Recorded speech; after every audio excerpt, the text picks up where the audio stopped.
ये क्या है? आहार नाल बोलते हैं। इस सब को क्या बोलते हैं? इस सब को क्या बोलते हैं? पाचन तंत्र कहिए या आहार नाल कहिए। क्या कहेंगे?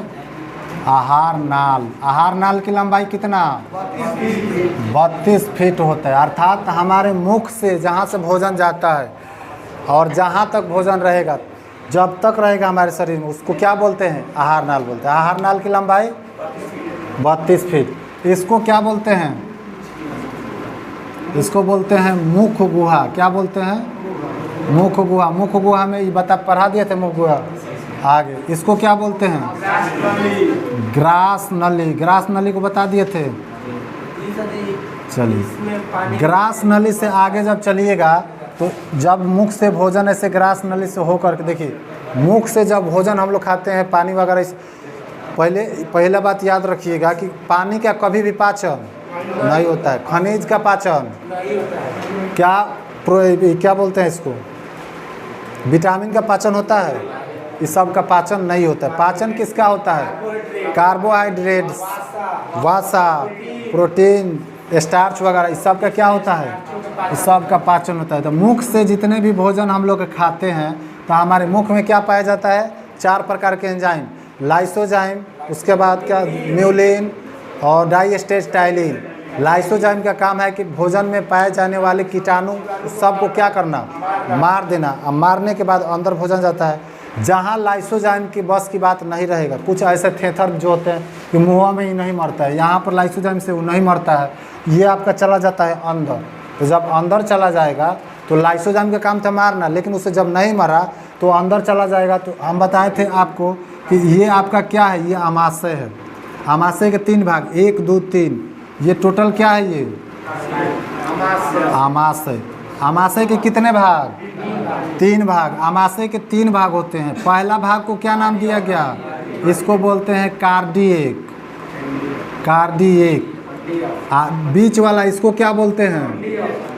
फंडी। फंडिक या फंडिएक बोलते हैं। ये थर्ड वाले पार्ट को क्या बोलते हैं? पाइलोरिक। हाँ, पाइलोरिक बोलते हैं। 3 पार्ट हो गया। बीच वाले पार्ट में आपको देखिएगा तो ऐसे कांटे नुमा आकार के होते हैं। इसको बोलते हैं रूजी। क्या बोलते हैं? रूजी। तो जब खाना खाइएगा तो ये रूजी दब जाता है, खाना नहीं खाइएगा तो रूजी खड़ा हो जाता है। कांटे नुमा की आकृति होती है रूजी का, जिसके कारण से अगर भोजन ज़्यादा देर तक आप उपवास रहिएगा तो रूजी खड़ा हो जाता है, कांटे नुमा को होता है और वो चुभने लगता है, पेट में चुभन महसूस होता है। तो क्वेश्चन पूछेगा कि पेट में चुभन किसके कारण होगा? रूजी के कारण। आमाशय के कितने भाग?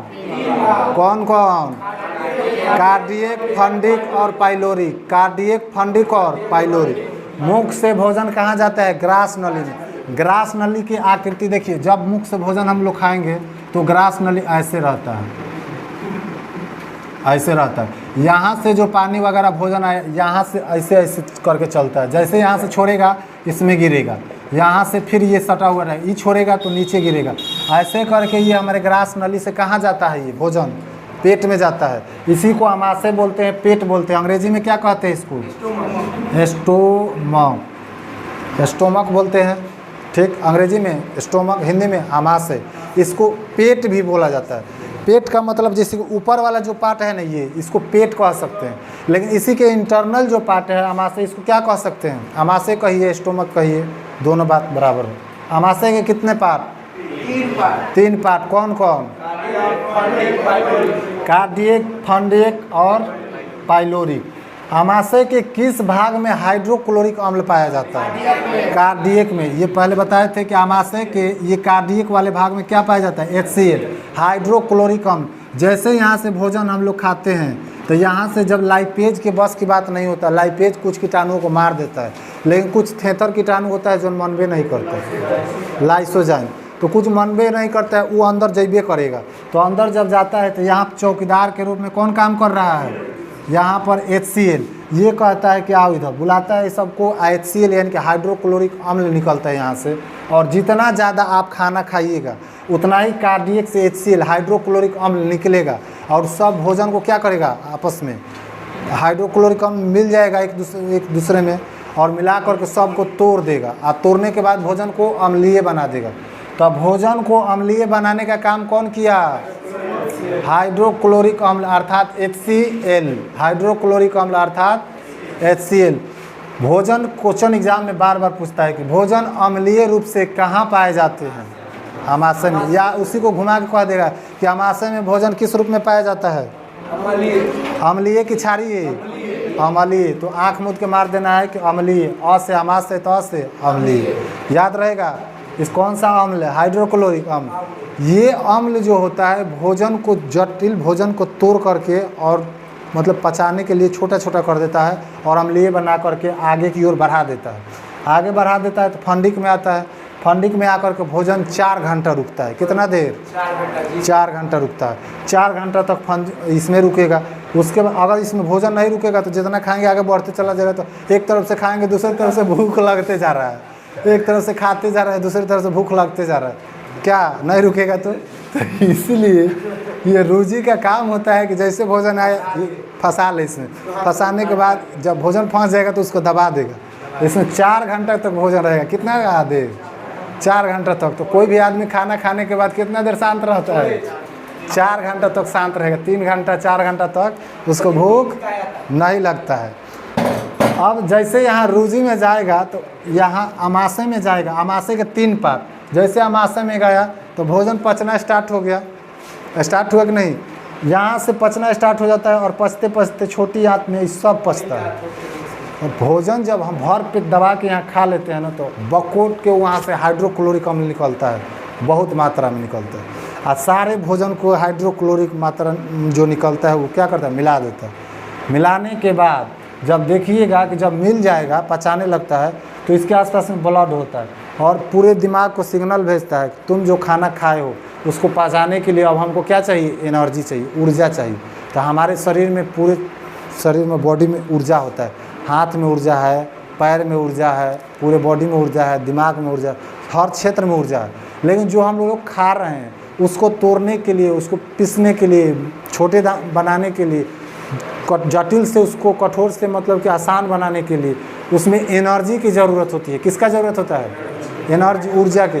तो जितना शरीर में आपका एनर्जी होगा सब एनर्जी को खींच लेगा। सब पूरा एनर्जी सब आ जाओ, यहाँ भोजन पचाना है।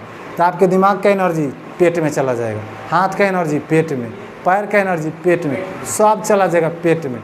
ब्लड वगैरह भी सब चला जाता है यहाँ पर पेट में भोजन को पचाने के लिए। तो उतना देर आपका दिमाग में जब ब्लड की कमी होगा तो दिमाग क्या कहता है कि थोड़ा देर कि आपको जब दिमाग में ब्लड कमी होगा तो रेस्ट मांगता है कि ब्लडवा चला कहाँ गया? तो पेट में। तो उसको पता रहता है कि भोजन पचाने के लिए गया है, फिर कुछ देर के बाद मेरे पास आ जाएगा। तो जब फिर आ जाएगा तो कहता है कि चलो थोड़ा देर तब तक ले हम रेस्ट कर लेते हैं। तो वही उसी समय भोजन खाने के बाद जब भोजन पचना स्टार्ट होता है तो आपको दबा करके नींद लगेगा। जितना ज़्यादा भोजन खाएंगे उतना ज़्यादा एनर्जी लगेगा उसको पचाने में। तो शरीर के सारा एनर्जी कहाँ जाता है? पेट में। तो सारा एनर्जी पेट में आ जाएगा तो आपके पास एनर्जी नहीं रहे तो नींद लग रहा है, भकुआ जाइएगा, चलो बिछाना पड़ो, खा लिए। खाने के बाद जा कर के लोग सूझ जाता है। काहे सूझ जाता है भाई? सारा एनर्जी कहाँ चला गया? पेट में। भोजन को पचाने के लिए एनर्जी है ही नहीं है तो आपको भोजन भर पेट खिला के कहा जाएगा पढ़िएगा। सारा तो माइंड का ब्लड वगैरह एनर्जी सब जगह पचाने के लिए। तो उस समय ना 1 घंटा सो लेने दीजिए, जाकर के सो ले।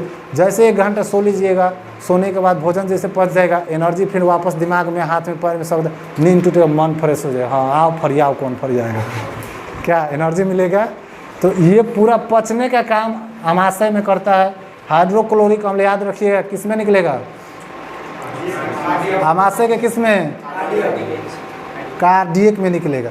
यहाँ से भोजन कहाँ जाएगा? रूजी में। रूजी कहाँ पाया जाता है? फंडिक में। यहाँ से आगे जाएगा कहाँ से? किस में? पाइलोरिक ग्रंथि। तो पाइलोरिक वाले जब भाग में जाएगा तो पाइलोरिक वाले भाग में इस तरीके से कुछ ग्रंथियाँ पाए जाते हैं जिसको बोलते हैं जठर ग्रंथि बोलते हैं। जठर ग्रंथि, जठर ग्रंथि। तो जठर ग्रंथि से कुछ देखिए, ग्रंथि का मतलब क्या होता है? एक ऐसा थैला जहाँ से या तो एंजाइम निकलेगा नहीं तो हार्मोन निकले। क्या निकलेगा? या तो एंजाइम नहीं तो हार्मोन। लेकिन पहचानने का नियम क्या है कि एंजाइम निकलेगा तो बिना ब्लड के निकलेगा, जबकि हार्मोन निकलेगा तो साथ में ब्लड निकलेगा। तो हमारे आँख से हम लोग रोते हैं, आंसू जब निकालते हैं तो क्या ब्लड निकलता है उसमें? नहीं। तो आंसू क्या है? एंजाइम है। कौन सा एंजाइम? अरे वो तो लैक्रिमल ग्रंथि से निकलता है, लाइसोजाइम एंजाइम उसको बोलते हैं। तो ये जहाँ पे निकल रहा है वो क्या हुआ? उसको एंजाइम बोलेंगे। और जहाँ से निकल रहा है उसको क्या बोलेंगे? ग्लैंड या ग्रंथि बोलेंगे। तो कभी भी आपका एंजाइम निकलेगा तो ब्लड उसमें नहीं रहेगा, जबकि हार्मोन निकलेगा तो उसका साथ ब्लड। तो जठर ग्रंथि को अंग्रेजी में बोलते हैं, क्या बोलते हैं अंग्रेजी में इसको? हाँ, जठर ग्रंथि से निकलने वाले जूस को जठर रस बोलते हैं। इसको बोलते हैं। हाँ, इस ग्रंथि से कुछ रस निकलता है, उस रस को बोलते हैं गैस्ट्रिक जूस या जठर रस। कहिए क्या बोलेंगे? गैस्ट्रिक जूस या इसी को बोलिए जठर रस। यह कितने प्रकार के होते हैं? दो प्रकार के। कहाँ से निकलता है? आमाशय के पाइलोरिक हिस्सा से, पाइलोरिक भाग से। पाइलोरिक भाग के किस ग्रंथि से? जठर ग्रंथि से। जठर ग्रंथि से कै गो एंजाइम? 2 गो एंजाइम निकलेगा। और दोनों एंजाइम का नाम क्या है? तो पहला का नाम होता है रेनिन और दूसरा का नाम क्या है? पेप्सिन। पहला रेनिन और दूसरा पेप्सिन। देखिए ये दोनों में आपका फर्क क्या है, देखिए बताते हैं। दोनों तो एंजाइम है। रेनिन का काम है दूध को दही में बदल देना। दूध को किस में बदलना? पचाना या दही में बदल। देखिए दूध जब हम लोग पीते हैं ना तो दूध अंदर दूध नहीं रह जाता है। अब जब उल्टी कीजिएगा तो देखिए दूधवा का बन के निकलता है। छोटा बच्चा को देखे हैं, दूध पी लेगा बोतल से, एकदम पूरा पी के एकदम कूदने लगेगा।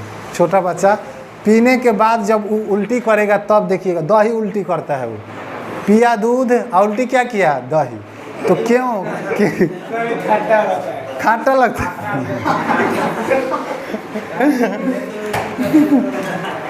तो दही की जरूरत नहीं पड़ेगा। छोटा बच्चा को पिलाइए, बोलिए उल्टी कर दूंगा, दही मिल गया।